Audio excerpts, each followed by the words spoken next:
I love you पूजा, तुम्हारे लिए पैसे की क्या कमी है मेरी जान। अपने गांव के बहुत से भिखारियों को बहुत पैसा बांटा हूं मैं। हमारे गांव का एक भिखारी है निड़हू, कल सवेरे उसके पास गया, उसको 2 चमाटा मारा और 2500 रुपया लेकर आ गया। ओ भैया, अंधेरी चलोगे?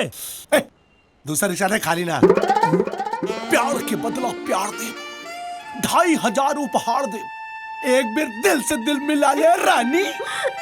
अरे तोहरा खातिर गांव वाली मेहरारू के गोली मार दे। अच्छा, अल्लाह कवा के का करबो? ऐसा न करके जुर्म। हाँ तो छटन किया बताई। गलत बात, जुर्म डिलीट कर दे। क्या कहले? भेज देनी। हाँ मतलब डिलीट कर देनी। झारखंड। भगवान, वैसे बेटा निड़हू तू बहुत बढ़िया लड़का पड़ा। एक नंबर। देख भाई का कि हम तो पैसा जमा करे जात रहनी, रास्ता में भेटा गई, पकड़ लेलस।